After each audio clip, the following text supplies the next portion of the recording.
जय महाराष्ट्र मित्रांनो, सगळ्यांचं स्वागत आहे आपल्या नवीन व्हिडिओमध्ये. तर बघा, आत्ता आलो घरी. तर फ्रेश वगैरे झालो बघा, मस्त भस्म लावून. तर आज माझा आणि आईचा उपवास आहे. तर सोनाली करते बघा आमच्यासाठी साबुदाणा खिचडी. तर तुम्हाला दाखवतो बघा, इकडे साबुदाणा भिजलेला आहे. तर तेल गरम केल्यानंतर बघा आधी मिरच्या घालून घेतलं बघा. तर एकदम तेलाचा आवाज येतो बघा किती.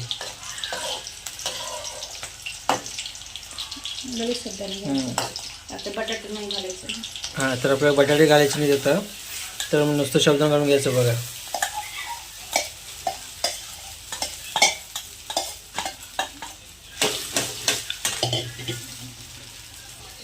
आणि त्यानंतर शेंगाची कूट.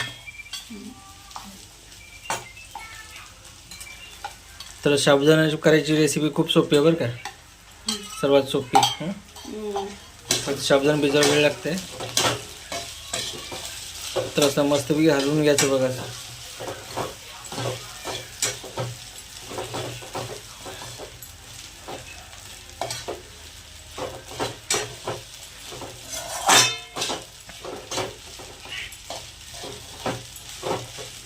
आणि त्यानंतर याला चवीनुसार मीठ घालायचं. मीठ कुठे आपलं रेग्युलरच.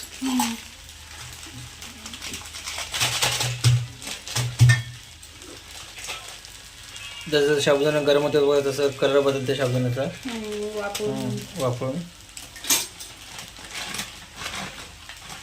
तर ते बघा चवीनुसार मीठ.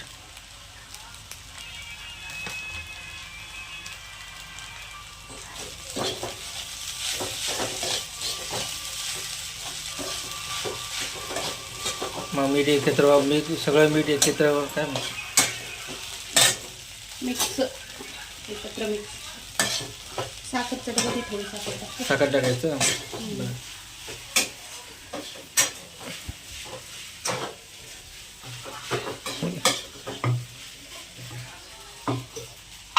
त्यावर थोडंसं साखर टाकायचं मित्रांनो, तर मग मस्त लागतं खायला. मग पुन्हा एकदा सगळं हलवून घ्यायचं व्यवस्थित.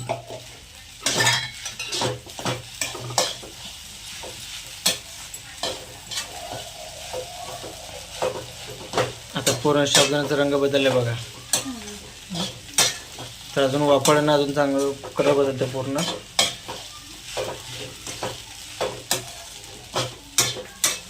आणि थोडं वापरायला झाकून ठेवायचं, थोडं मऊ पडतं बरोबर ना. मऊ होण्यासाठी पाण्याचं शिंपडायचं, असं शिंपडायचं पाणी वरून थोडंसं.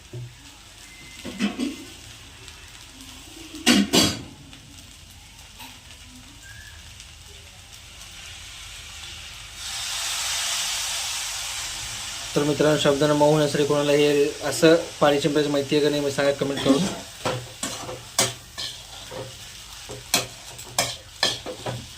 तर कडक होत असेल तर साबुदाणा असं पाणी म्हणून मऊ करून घ्या बघा. मग थोडंसं गरम होऊ द्यायचं पहिला.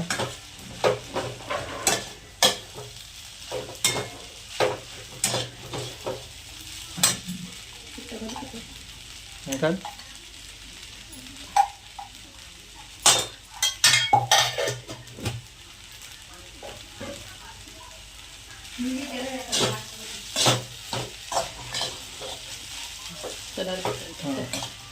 जसं वापरून तसं कलर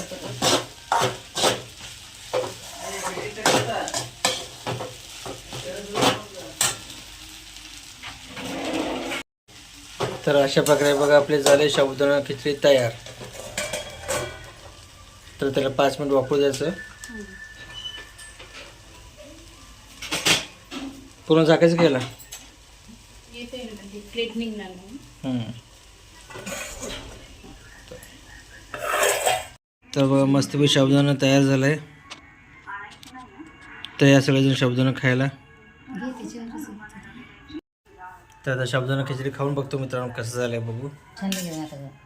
मऊ मऊ तर दिसायला, वरून दिसण्याचं.